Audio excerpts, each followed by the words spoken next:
malam Bapak Ibu. Kita bersyukur kita kembali lagi beribadah dalam Adonai Ministry malam hari ini. Saya percaya, bahkan kita semua percaya, oleh karena perkenanan Tuhan kita bisa hadir bersama melalui live streaming ini. Semoga kita merasakan sukacita dan masyiata yang datang daripada Tuhan. Kita mau datang menyembah Tuhan. Mari kita siapkan hati untuk datang menyembah Tuhan. Terima kasih Bapak, terima kasih. Terima kasih Roh Kudus, Kau baik di dalam setiap kehidupan kami. Oh sana,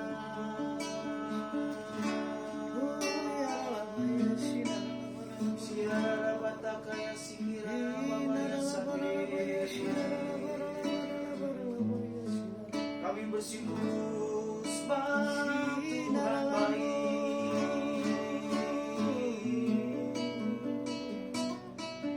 Terima kasih Yesus. Kau yang kami sembah, hanya Yesus Tuhan Raja kami, hanya Kau Bapa.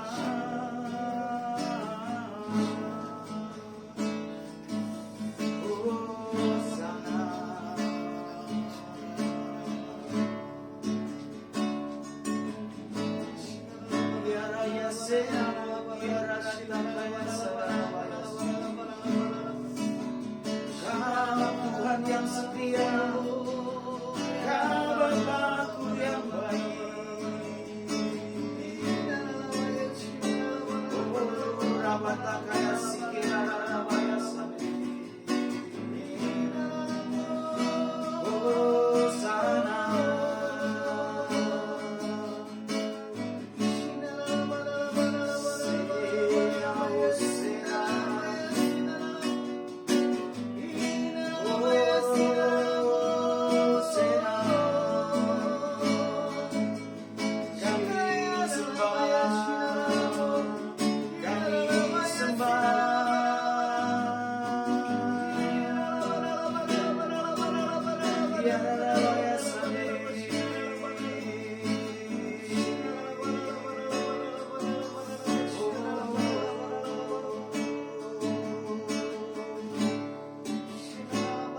Kami ya Tuhan, umat-umat-Mu, menaikkan syukur kepada Tuhan, sebab Tuhan baik, bahwasannya Tuhan selama-lamanya kasih dan setia Tuhan.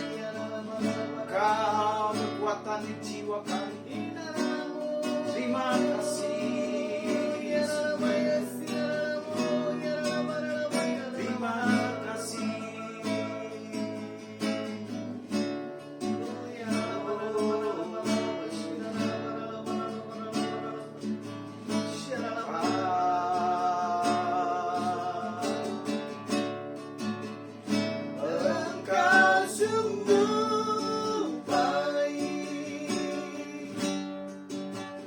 Kasih-Mu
besar setiamu, besar setiamu, besar setiamu, besar setiamu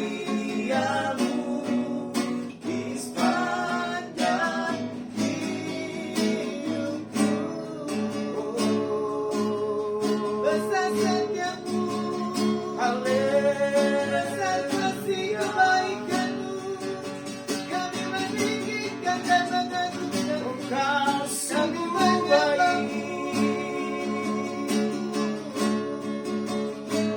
Engkau sungguh baik.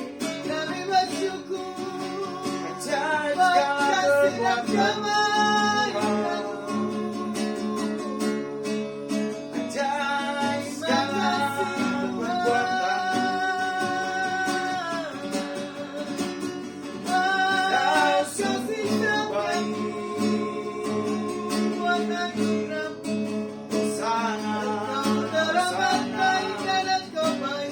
Terima kasih Bapa.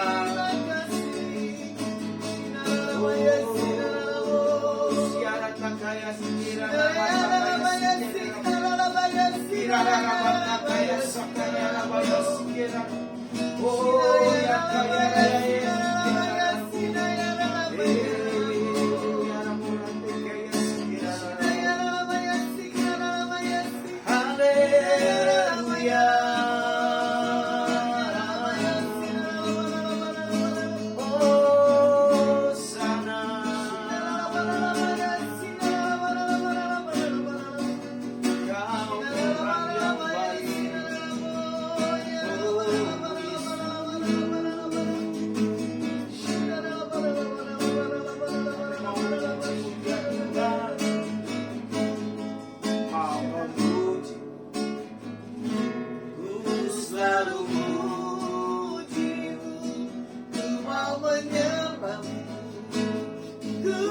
selalu sembahmu, selayan terima semua pujian, kemuliaan hanya bagi Tuhan.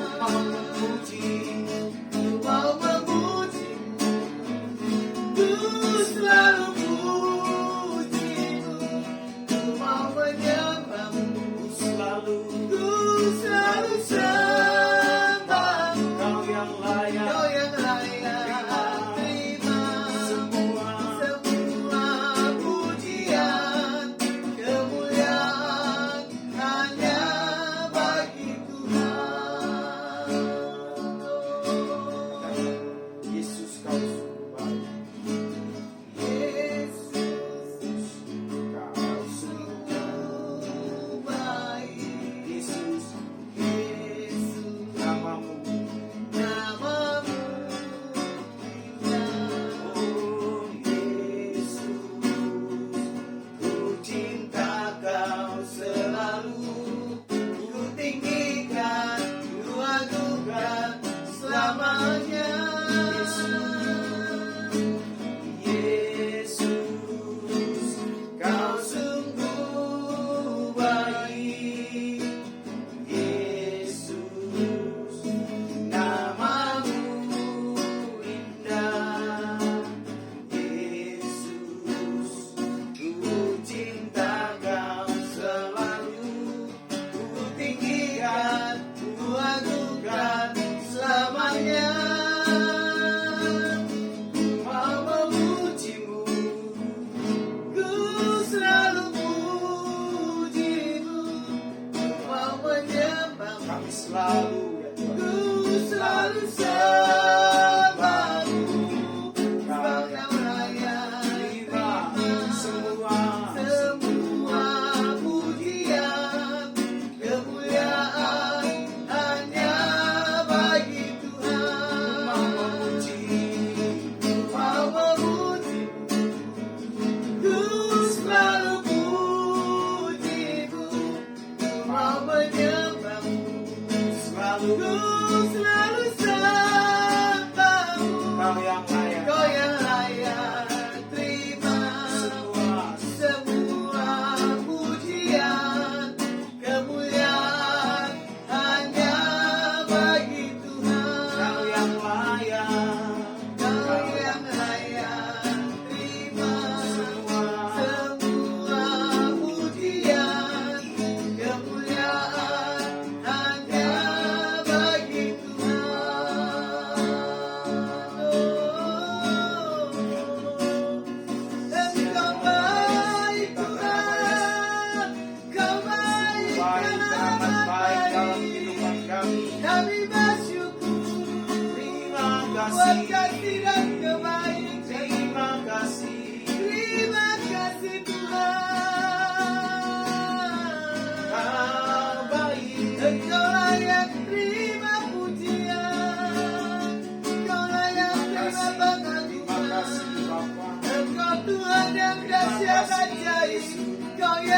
disembah kami tinggikan.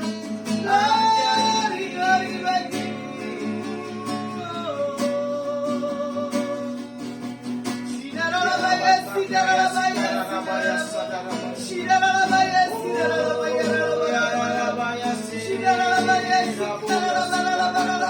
sidarabaya,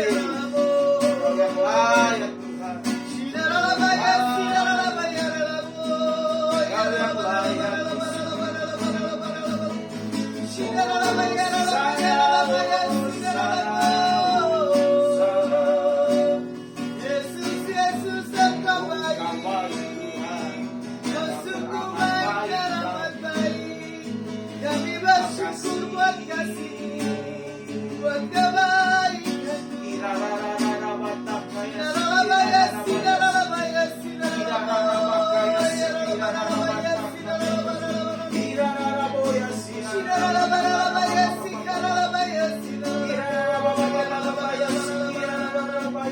kasih setiamu bagi kami, engkau sungguh baik.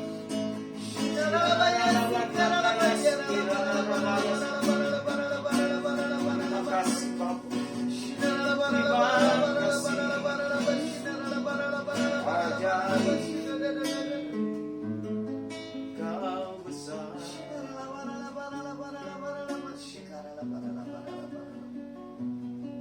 Kau dahsyat Tuhan. Yes, thank you Jesus.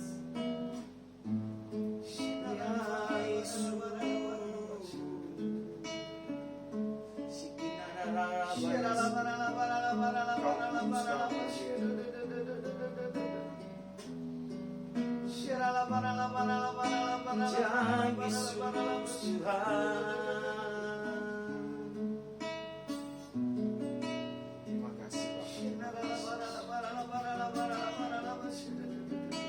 Kau dahsyat. Yes, thank you.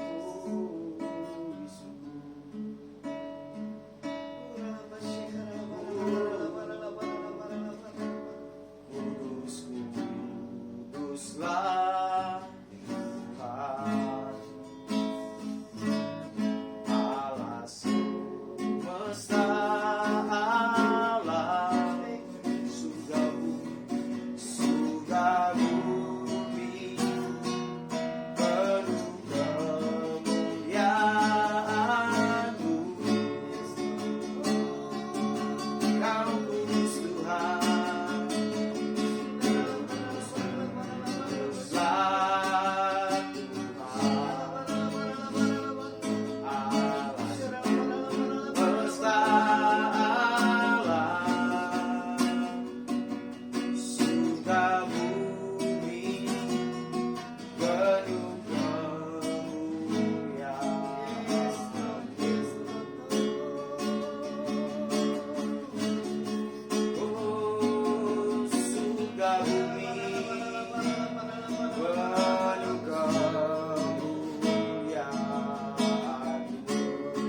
kebaikan-Mu Tuhan.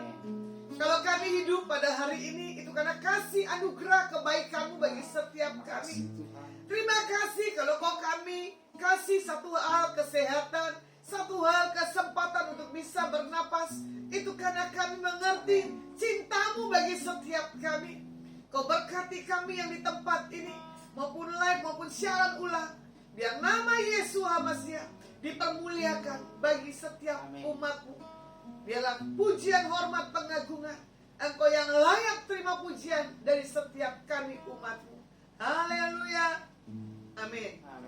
Shalom. Selamat sore. Maaf saya tidak live selama 2 minggu karena ada satu hal urusan yang dadakan. Dan kebetulan Sabtu kemarin saya tiba-tiba ada berangkat ke mana, Palangkaraya. Sampai Palangkaraya itu sore sampai saya tidak bisa live karena langsung dijemput, langsung saya pelayanan ya.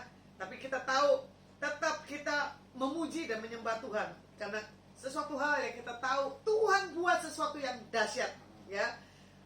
Khotbah hari ini saya bawa tentang waktu aku takut. Nah ini dia. Waktu kita takut, gimana posisi kita?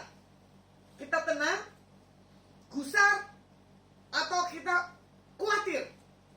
Tapi rata-rata anak-anak Tuhan yang mengenal siapa Tuhan ya, dia tidak akan mengalami rasa ketakutan atau rasa kekhawatiran dalam segala apapun. Makanya tadi lagunya apa? Kalau ku hidup bagimu, memproklamirkan, membawa nama Tuhan Yesus dalam setiap kehidupan anak-anak Tuhan. Contoh ya, tadi saya menghadiri wisuda doktor daripada Hillary Brigita Lasut. Dia dapat rekor muri, dewan termuda, dan dokter yang paling termuda. Saya bilang begini, Tuhan, 2 gelar dari muri yang Hillary Brigita Lasut dapatkan. Tapi di situ historisnya dibilang apa? Dia nggak takut untuk segala sesuatunya. Karena papanya waktu itu kena kasus. Tanpa alasan. Makanya Hillary mengambil bidang hukum. Ya kan? Dia bilang di situ di story ceritanya, waktu papanya dihukum, di sidang gak ada dana. Tapi karena kemurahan dan anugerah, bagaimana Hillary ini mendapatkan satu beasiswa S1-nya di Universitas Pelita Harapan. Bahkan sampai dokternya pun dikasih beasiswa 0%. Nah, di situ dia mengalami satu hal, kekosongan dalam dirinya. Tapi dia membangkitkan satu hal semangat dalam dirinya bahwa dia nggak boleh takut, dia harus hadapi. Bahkan kebetulan ini tentang masalah korupsi yang dibahas dari tesis dokternya. Saya mengikuti dari awal sampai akhir. Saya bilang memang Tuhan, orang yang mengikut Tuhan tidak boleh takut tentang apapun juga. Di dalam kelemahan, di dalam penderitaan, di dalam apapun yang kita hadapi, kita percaya waktu Tuhan tidak membuat kita gusar. Berita di mana-mana tentang keadaan El Nino ya. Panas yang luar biasa. Ya kan? Keadaan kekeringan. Kalau mau dibilang kemarin saya masuk ke kota Palangkaraya, wow, itu panasnya luar biasa. Sampai saya bilang begini, gak pernah namanya saya di mobil, udah AC-nya dingin, tetap masih keringetan. Saya bilang gini, Tuhan ini musim dan waktu dunia ini seperti apa? Tapi saya tahu Tuhan turut bekerja dalam segala apapun juga. Tapi saya menikmati berapa hari ya? Waktu Sabtu, Minggu, Senin, Selasa, Rabu, 5 hari saya dari kota Palangkaraya. Dengan kondisi apapun yang penting kita bawa apa? Dengan sukacita daripada Tuhan. Itu pertama kali saya menjejakkan kaki di Kalimantan Tengah. Saya declare kota itu bagi nama Tuhan, ya. Makanya iblis di sini juga dikatakan apa? Hari-hari ini menebarkan satu roh ketakutan. Ketakutan gak punya uang, ketakutan gak punya jodoh, ketakutan masa depan, gitu. Ketakutan gak punya anak, ketakutan apapun setiap manusia pasti ada. Saya contoh ya, saya orang yang gak takut menghadap Tuhan. Walaupun istilahnya saya minta berkali-kali dipanggil Tuhan, tapi Tuhan gak kasih kesempatan. Karena dibilang apa kali ya, tugasnya belum selesai. Makanya untuk apapun saya gak pernah takut. Kemanapun Tuhan kirim, Tuhan utus. Bu, ke sini. Ya, saya siap. Karena kita punya prinsip begini. Dimanapun kalau Tuhan pakai, Tuhan utus. Nama Tuhan pasti dipermuliakan. Gak mungkin nama Tuhan gak dipermuliakan. Dan gak mungkin nama Tuhan tuh dipermalukan. Ya. Contoh hal yang terkecil, saya ke Palangkaraya doakan satu tempat. Tiba-tiba di satu titik itu malam, dalam satu tempat, saya ketemu dengan orang ini. Saya udah tahu ini orang ketakutan lihat saya. Karena apa? Dia punya spirit dunia. Saya punya spirit dari Tuhan Yesus Masiah. Tiba-tiba Tuhan bilang begini, kamu bisa gak bertobat? Dari kamu punya spirit yang ada dalam tubuhmu. Dia kaget.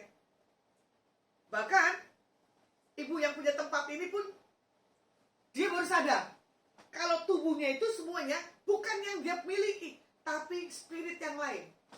Makanya ibu ini bilang begini, pembangunan ini harusnya dikerjakan 1 bulan, tetapi pembangunan itu dikerjakan 1 minggu. Kalau manusia normal gak akan bisa, tapi dia punya kekuatan dunia. Akhirnya saya bilang begini, maju, saya tak urapin kamu, saya berkati kamu. Kapan kamu mau bertobat? Dia cuma lihat pemilik tempat itu, cuma dia bilang apa? Bagaimana Bu, saya mengurusin buaya-buaya saya yang ada di sana. Saya bilang, waduh, itu buaya jadi-jadian, saya bilang gitu kan. Tapi saya suka dengan bapak ini, dia orangnya apa adanya. Di saat saya turun dari kendaraan mobil, saya lihat wajah dia, saya tahu, dia pasti udah ketakutan. Karena apa? Dia punya spirit yang berbeda. Hari selanjutnya lagi saya ketemu dengan dia, sama dia punya ketakutan. Tapi saya nggak mau tinggal diam. Saya jabat tangan dia. Saya bilang, Tuhan Yesus mengasihimu. Tuhan Yesus menanti bagaimana kamu bertobat. Ternyata bapak ini punya istrinya banyak sekali. Karyawan bangunan istrinya banyak.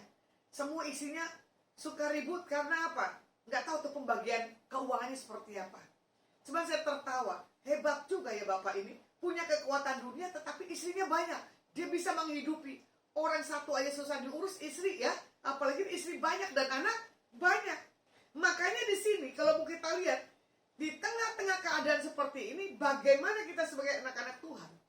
Nggak usah takut, ya. Jangan pernah sebagai anak-anak Tuhan, kita melemparkan segala kelicikan, kebohongan, ya kan? Tentang segala sesuatu dalam setiap kehidupan setiap kita. Contoh, saya nggak tahu dari berapa banyak saya punya pengalaman. Kalau orang mau berbohong ke saya, hitungan berapa waktu itu bisa ketahuan. Karena apa? Tuhan suka orang yang tulus dan murni dan polos apa adanya. Ya. Orang dunia aja bisa menangkap. Ibu ini tidak bisa dibohongin. Karena ibu ini punya spirit yang berbeda. Makanya kadang saya bilang begini. Kenapa hari-hari ini anak-anak Tuhan punya hal kelicikan dan kebohongan? Apalagi tadi berdebat, yaitu profesor, dokter, bidang hukum yang paling hebat. Dia bilang, kalau orang punya Tuhan, tidak akan melakukan korupsi. Tetapi dia bilang begini, pendeta aja bisa korupsi. Ya kan? Pak Haji aja bisa korupsi. Bahkan dia bilang yang lainnya. Kita bilang cuma, yang saya suka dari perkataannya apa? Yang penting kita punya roh takut akan Tuhan. Kalau orang yang punya roh takut akan Tuhan, dia akan melakukan segala sesuatunya apa? Dengan ketakutan. Nah, makanya bagaimana sikap kita dalam menyingkapi kebohongan, kelicikan, ketamakan, ini kembali di hati kita. Ya. Saya sendiri pribadi nggak mau pikiran saya dikamirkan dengan hal-hal yang tidak berguna. Kita sudah menabur kebaikan, tapi yang didapat apa? Perkataan yang aneh-aneh. Daripada nanti kita punya perkataan di WA yang gak jelas. Saya orang yang spontan kok. Lebih baik itu orang saya blokir. Atau lebih baik orang itu gak saya temenin. Karena apa? Menguras kita punya pikiran. Karena apa? Menjaga hati itu gak gampang. Ya. Makanya di sini bagaimana kita melihat segala persoalan dalam setiap ketakutan kita dilihat dari sudut pandang di dalam hal kita mengenal Tuhan dan mempercayai Alkitab. Itu yang gak mudah. Contoh ya, terkadang permasalahan dalam satu keluarga, yang punya istri, yang punya suami, yang punya anak, itu pasti sulit banget ketakutannya, ya. Apalagi hal menyangkut keuangan, nggak ada uang bisa bertengkar, ya. Nah, bermacam-macam rasa ketakutan itu wajar reaksi kita. Cuman rasanya kita harus mengucap syukur. Makanya angkat pujian. Makanya hidup intim di dalam Tuhan. Nah, makanya di sini juga dikatakan apa? Firman Tuhan mengajak untuk kita tidak harus punya satu hal ketakutan. Lumpuhkan ketakutan itu dengan hal keberanian. Seperti Ayub dibilang, katakan apa? Apa yang kutakutkan, itulah yang terjadi. Jadi jangan kita pernah takut untuk hal-hal yang ke depan. Saya belajar, perjalanan saya bersama dengan Tuhan hari lepas hari. Saya bilang, iya ya, Tuhan itu dahsyat. Kalau saya bisa melewati hari, minggu, atau bulan, atau tahun, itu karena kemampuan dan kebaikan Tuhan. Apapun permasalahan dalam setiap kehidupan kita anak-anak Tuhan, saya mau katakan pada hari ini, jangan pernah takut, ya. Makanya kalau kita biarkan itu ketakutan, yang ada itu kita stres. Yang ada kita ini udah gak ada di bumi, seperti orang gila di tengah jalan. Kenapa orang gak punya satu hal kapasitas dalam dirinya dalam hal ketakutan, dan reaksinya tadi bisa jadi gila, bukan hanya stres. Kadar ketakutan kita ini setingkat level yang mana? Makanya kalau mau dibilang apa? Kalau ku hidup bagimu, hatiku tetap memandangmu. Dunia tuh nggak bisa, ya. Lepaskan cinta kita akan Tuhan.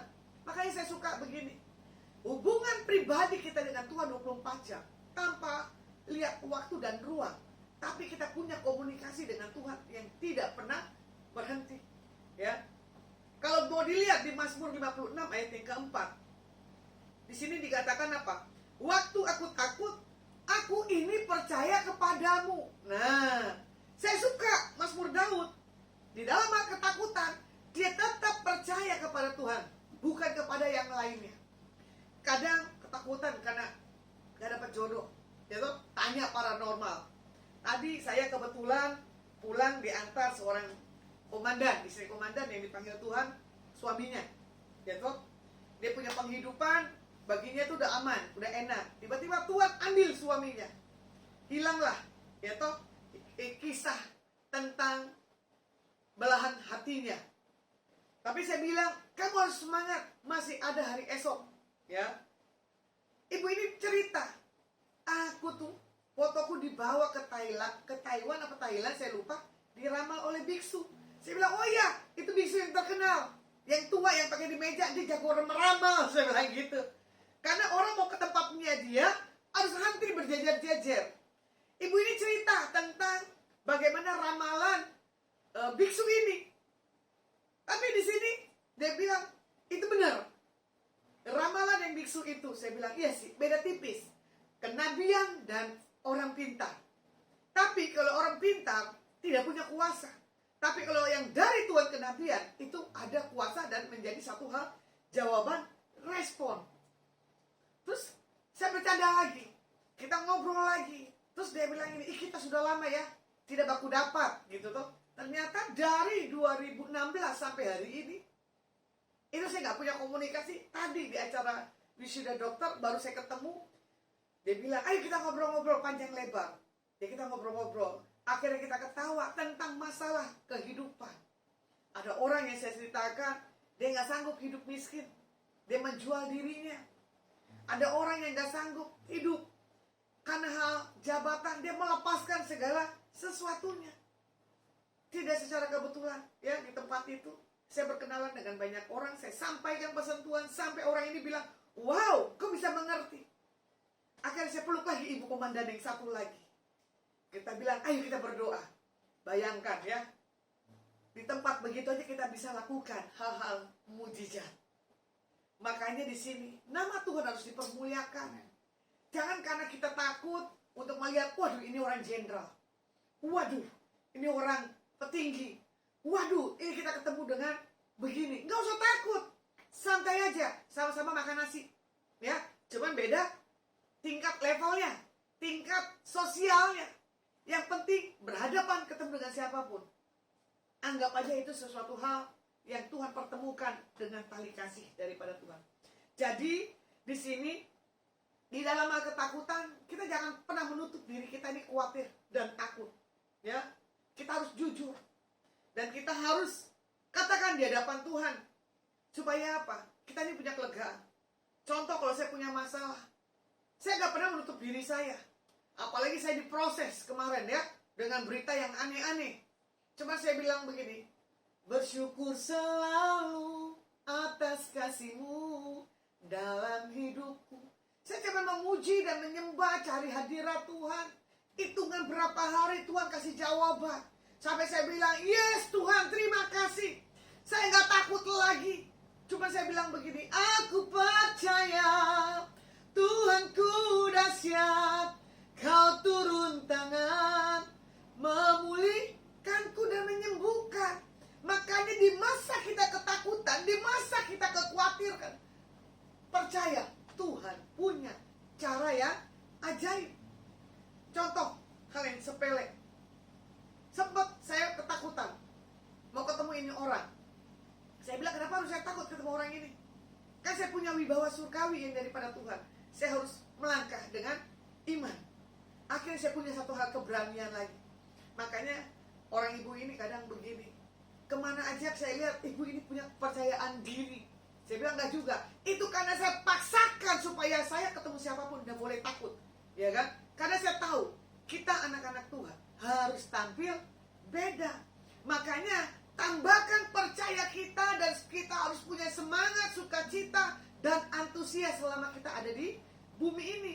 Makanya firman Tuhan adalah sesuatu hal Alkitab memberi kekuatan, bukan hal ketakutan.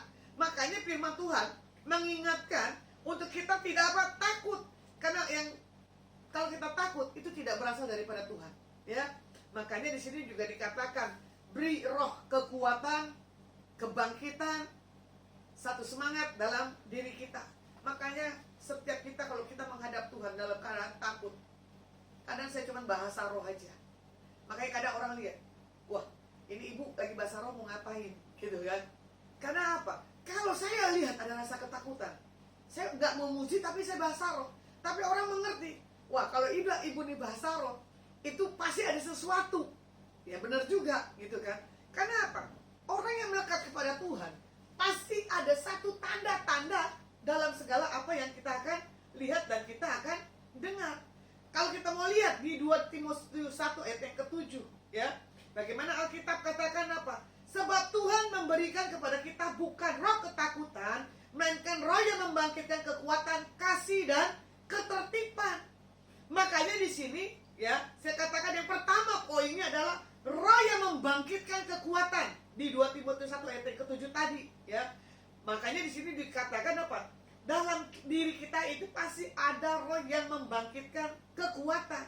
Jadi kalau setiap kita mengalami satu hal krisis ketakutan dan kekhawatiran, ingat bahwa kita harus minta kekuatan daripada Roh Kudus.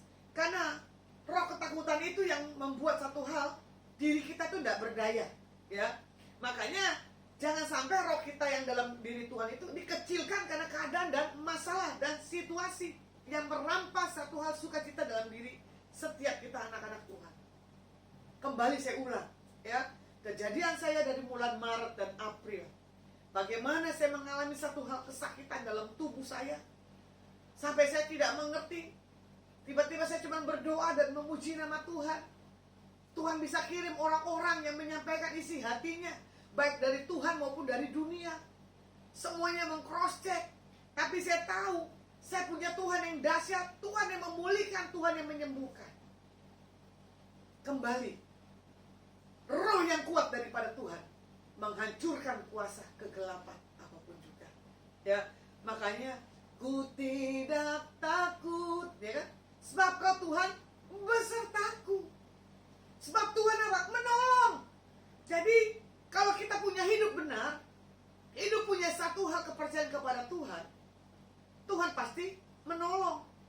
Kebanyakan hidup kita yang di dalam Tuhan, kesombongan, kebohongan, kelicikan, kemunafikan. Nah, itu yang perlu ditelanjangi dalam setiap diri kita.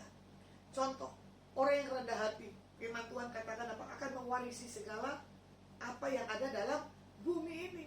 Layak terima segala sesuatunya.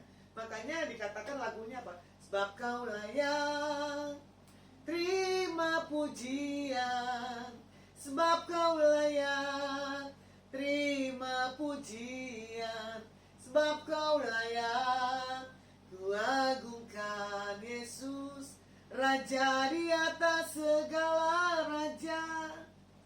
Saya nggak akan sebut hamba Tuhan ini siapa, dari gereja mana, tapi hamba Tuhan ini punya kerendahan hati, dipakai Tuhan luar biasa. Dia baru lewat, saudara rasakan, waduh, urapannya luar biasa. Apalagi dia mengangkat pujian tadi, sebab kau layak terima pujian. Saya cuma bisa menangis. Saya cuma kagum. Selama saya punya perjalanan, pelayanan, gereja, itu bukan gereja, gedung, tempat yang boleh dipakai. Tapi di situ bisa menampilkan pemimpin bangsa Indonesia.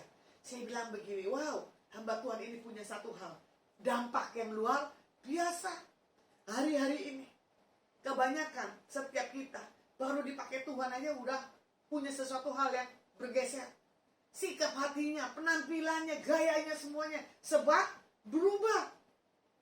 Saya kenal orang ini tadi apa adanya, diangkat pujian luar biasa. Di saat Tuhan promosikan, penampilannya berbeda, pujiannya juga berbeda. Saya nggak dapatkan sesuatu di atas orang ini.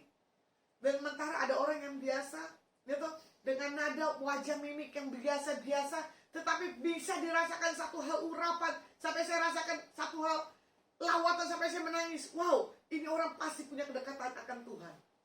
Orang yang punya kedekatan akan Tuhan, di sampingnya akan merasakan sesuatu hal yang berbeda, sesuatu yang rasanya tuh damai. Makanya orang bisa melihat siapa pribadi diri kita di hadapan Tuhan, ya, baik di atas anak-anak Tuhan maupun di atas orang-orang dunia. Kalau mau dilihat Filipi 4 yang ke-13, firman Tuhan katakan apa?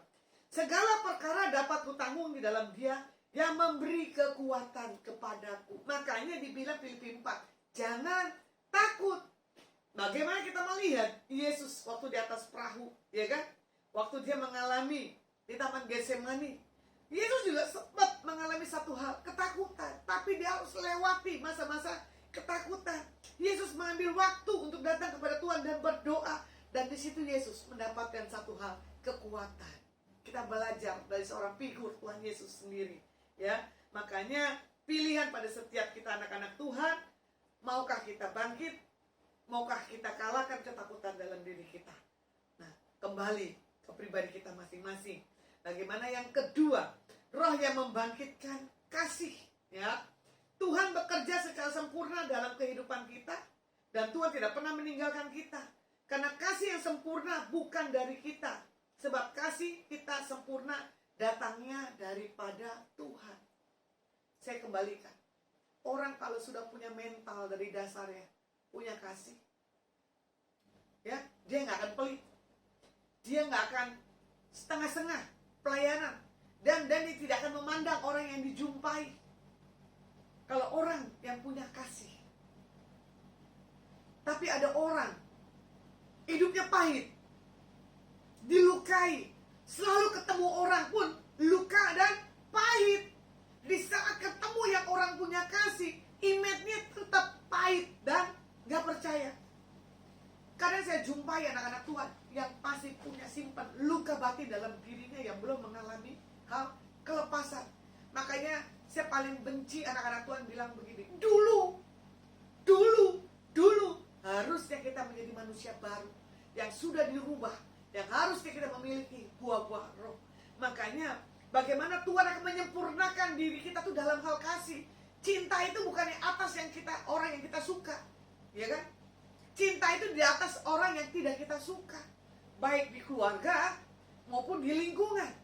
Tapi kalau ditekan terus, disalahartikan terus, daripada kita dikamirkan, jangan lagi ketemu dengan orang yang seperti ini. Kenapa? Itu virus. Karena apa?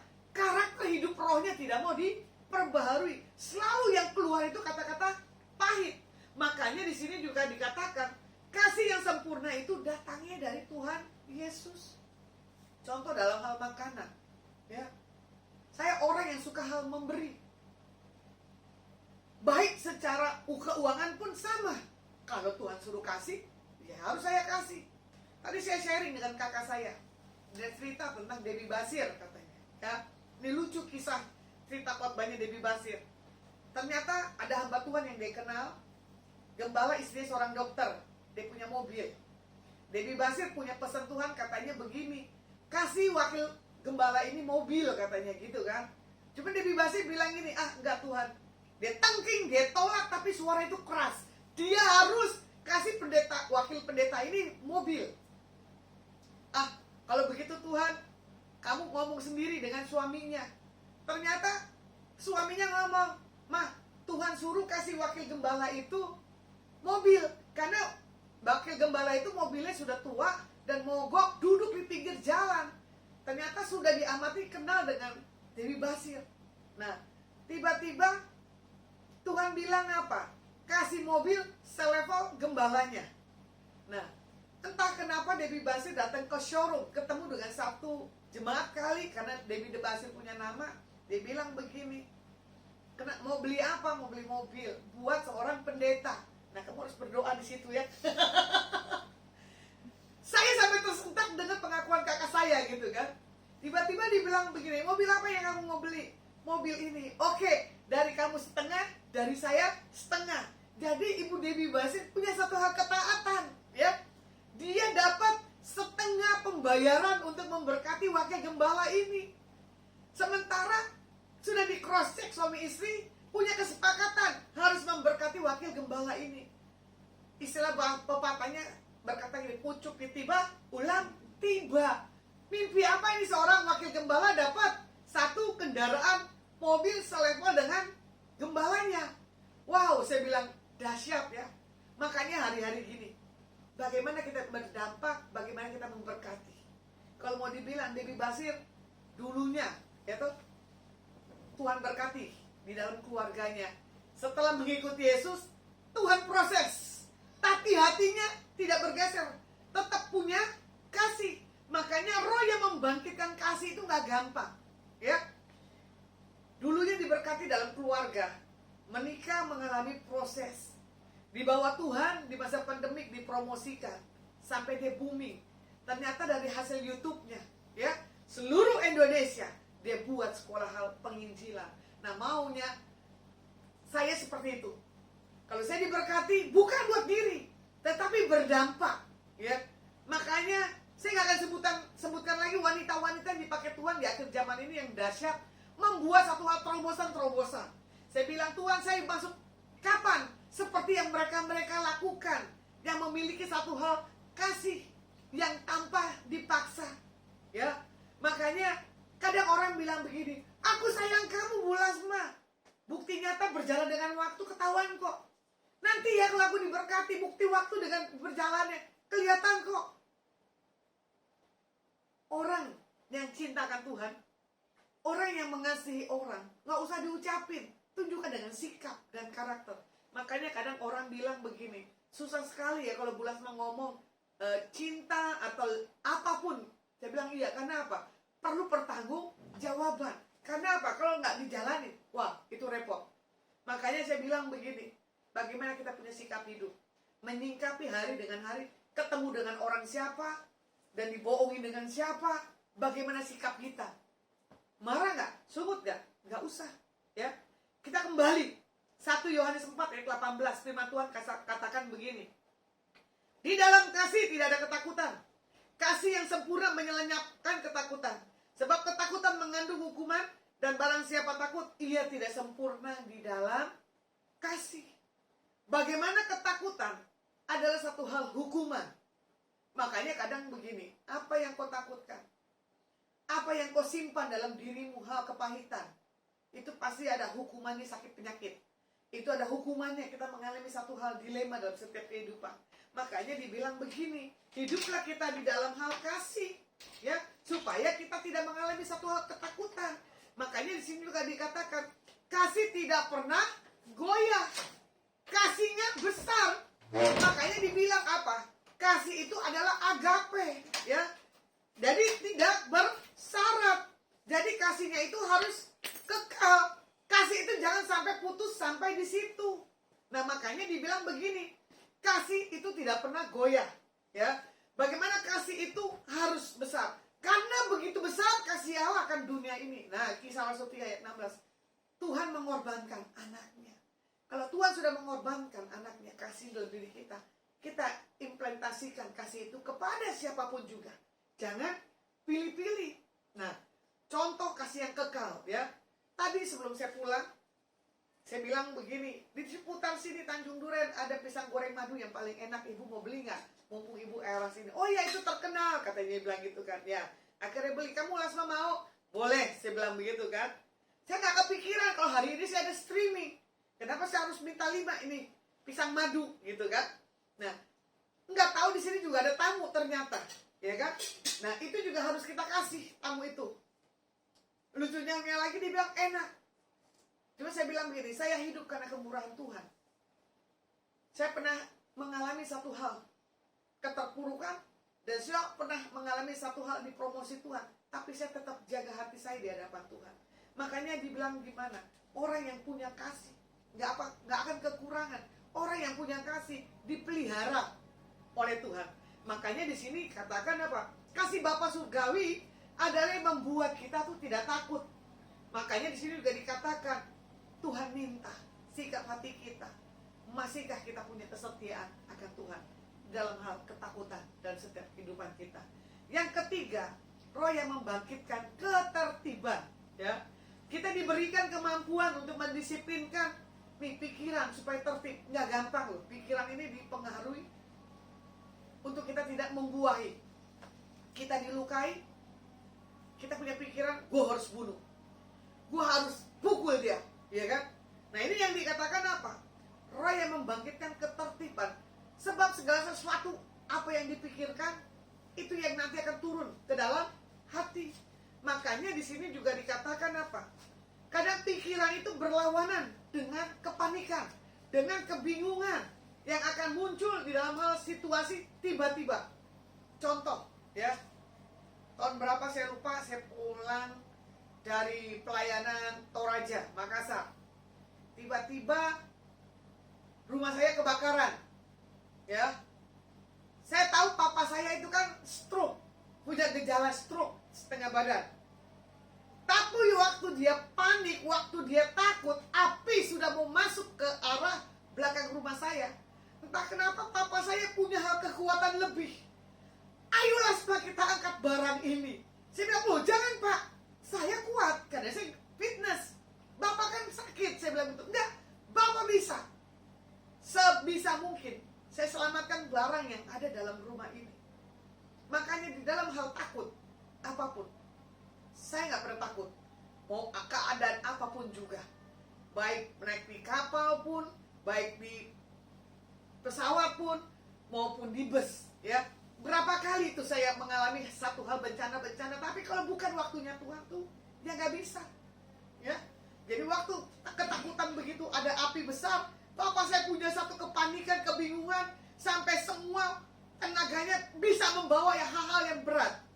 Contoh, waktu saya ada pelayanan juga di Manado, mau di Pulau MB Bitung, ya, dengan Ibu Teli Cangkulung, Mama Hillary, Bupati. Kita naik kapal, rombongan, hari itu juga ada Ibu Susan ikut. Dengan happy-nya saya berdiri di depan puncak itu kapal. Nggak tahu kenapa ada batu begitu yang besar, tiba-tiba kebut gitu kan. Saya langsung kaget, darah Tuhan Yesus, dia bilang gitu kan. Itu ternyata laut lepas, Samudra Hindia. Wow, sampai ibu itu, Ibu Susan, yang rekan saya, mukanya pucat dan panik. Saya cuma begini, aduh Tuhan, kalau belum waktumu saya meninggal di laut ini, saya tahu rancanganmu indah, tepat pada waktunya. Mana ngerti kalau itu mau bencana, kapal itu menghampas batu yang begitu besar. Nah, tapi di situ kita belajar menyingkapi diri kita di hadapan Tuhan dalam hal ketakutan, ya. Makanya di sini juga dikatakan ada kuasa Tuhan berikan di dalam hal kita menertibkan pikiran kita. Makanya Ketakutan adalah suatu hal yang harus dibuang dalam setiap pikiran kita. Jangan sampai ada pikiran-pikiran yang negatif dalam hal ketakutan. Kita lihat Filipi 4 ayat yang ke-8. Firman Tuhan katakan apa? Jadi akhirnya saudara-saudara, semua yang benar, semua yang mulia, semua yang adil, semua yang suci, semua yang manis, semua yang sedap didengar, semua yang disebut kebajikan dan patut dipuji, pikirkanlah semuanya itu. Makanya kalau orang punya pikiran yang baik, ya, dia tidak akan punya sesuatu neko. Kalau orang punya pikiran yang baik, kalau itu orang jahat, dia nggak akan pikiran itu orang jahat. Tapi kalau orang punya pikiran yang baik, walaupun itu orang jahat, ya sudah dimengerti. Saya belajar, ketemu jemaat munafik, saya ketemu jemaat bohong, saya ketemu jemaat lesbi, saya ketemu jemaat yang gay. Saya nggak pernah tahu, makanya orang bilang, kenapa kamu bisa peka yang begini tapi yang lesbi gay kamu nggak ngerti? Saya bilang nggak tahu, karena Tuhan udah sampaikan sampai di situ, ya kan? Makanya saya belajar pakai pikiran Kristus dalam diri saya, supaya apa? Bisa saya sampaikan pesan Tuhan. Saya tidak dikamirkan dengan hal-hal yang dunia. Makanya pikiran adalah satu hal kekuatan yang harus sesuai dengan firman, ya.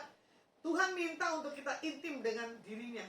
Makanya di sini supaya kita tidak takut dalam setiap kehidupan kita, melekat kepada Tuhan, ya. Makanya dibilang apa? Firman-Mu pelita bagi kakiku, terang bagi jalanku. Waktu ku bimbang, gitu, dan hilang jalanku. Tetap Tuhan dan firman adalah satu hal kekuatan. Jadilah orang yang punya satu hal integritas, berpegang kepada firman, ya. Jadi jangan lupa perkatakan firman pagi, siang, dan malam. Jangan takut dan khawatir. Itu kitab Yosua katakan. Nah, jadi kalau mau dilihat Amsal 8 ayat 13, di sini firman Tuhan katakan apa? Takut akan Tuhan ialah membenci kejahatan. Aku benci kepada kesombongan, kecongkakan, tingkah laku yang jahat, dan mulut penuh tipu muslihat. Nah, orang yang benci kejahatan, orang yang benci kesombongan, orang yang benci kecongkakan, itu berarti dia sudah mematikan hal-hal yang dunia. Karena apa? Pikiran Kristus. Karena apa? Yang paling diserang adalah hal pikiran. Apalagi Dedi Timi lagi bahas tentang apa? Pikiran. Nah, pikiran itu tuh bersumber dalam setiap kehidupan anak-anak Tuhan. Ada orang yang berpikir 24 jam. Tidur pun berpikir. Makanya orang kadang bilang begini, ibu enak ya baru duduk udah tidur. Ibu enak ya jalan sebentar kalau ibu udah ngantuk bisa tidur. Iya, karena apa? Saya menikmati segala sesuatu dalam setiap kehidupan saya. Makanya saya nggak mau membuat pikiran saya itu terlalu berat. Kalau dilihat lagi Amsal 14 ayat 26. Dalam takut akan Tuhan ada ketentraman yang besar. Bahkan ada perlindungan. Itu untuk anak-anak Tuhan. Jadi orang yang takut akan Tuhan ada damai. Ya. Makanya sesungguhnya dalam hidup ini kita perlu kedamaian, ketenangan. Kayak tadi, ya. Yang penting hidup ini tidak ada punya pikiran yang macam-macam. Yang penting apa? Hidup kita ini tidak terluka. Saya terlahir dari keluarga miskin. Saya terlahir dari keluarga broken home. Saya terlahir. Kalau semuanya bicara tentang hal-hal luka, mana nama Tuhan dipermuliakan? Gak ada. Makanya hidupnya nggak mengalami satu hal terobosan dan perubahan. Nah, di sini juga dikatakan kita dalam hidup ini perlu kedamaian, perlu satu hal ketentraman. Karena waktu kita merasa tentram, kita nggak pernah ada rasa takut, pasti ada jalan keluar. Makanya di sini dikatakan apa? Seperti membangun satu bangunan, ya, bukan di atas pasir, tetapi di atas dasar batu ya kokoh. Kalau di atas pasir kita bangun, pasti kena ombak, hanyut. Nah, sekarang saya mau tekankan bagi setiap kita, pegang janji Tuhan, ya. Ketentraman yang besar, bukan yang kecil, bahkan perlindungan bagi anak-anak Tuhan. Biarlah firman saya cukupkan sampai hari ini. Biarlah kita setiap anak-anak Tuhan membuat satu hal rema hidup kita, untuk hari-hari ke depan. Gak usah takut di dalam segala apapun juga. Mari kita berdoa. Tuhan, terima kasih buat kasih dan kebaikan-Mu bagi setiap kami. Biarlah setiap anak-anak-Mu tidak mengalami hal ketakutan dalam keadaan dunia yang tidak menentu ke depan. Yang kami tahu kami punya Tuhan Yesus Hamasia yang dahsyat dan yang ajaib. Kami berdoa buat Presiden kami Pak Joko Widodo dan Pak Amin. Kami serahkan pemimpin bangsa Indonesia 34 provinsi ke dalam tangan-Mu.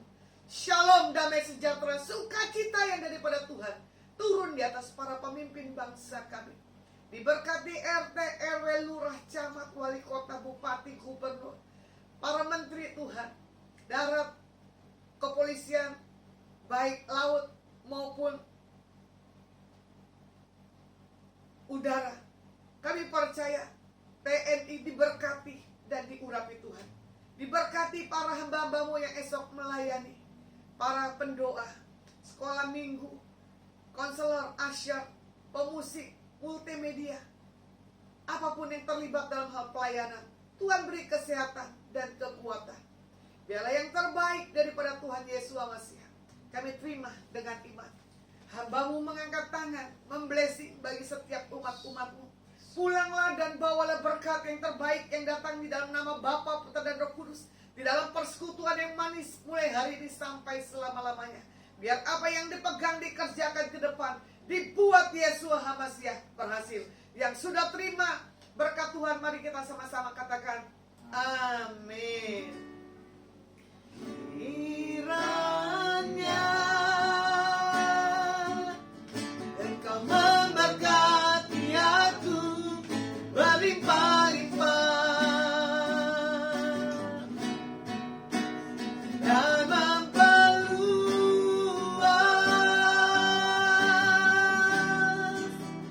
daerahku,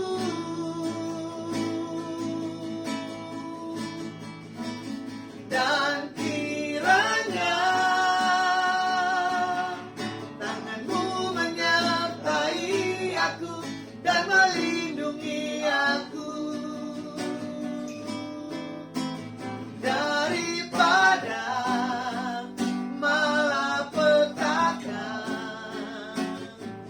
sehingga kesakitan tidak menimpa aku, sehingga kesakitan tidak menimpa aku. Oke, ibadah Adonai streaming selesai. Dan saya mengundang bagi pemirsa maupun yang siaran ulang menyaksikan, kalau nanti ada di kota Semarang di tanggal 19 Agustus di Minggu Sabtu ketiga, saya ada persekutuan doa Adonai terletak di dekat Hotel Po. Tanya aja Menara Doa jam 17.00. Dan kebetulan di Sabtu keempat di situ saya punya happy birthday dan Adonai PD Adonai, dan saya buat lagi yang spesial karena saya tahu di birthday saya yang ke-52, Adonai yang keempat kalau tidak salah, membuat sesuatu hal untuk kemuliaan besaran nama Tuhan. Oke, kami dari Jakarta menyapa God bless you.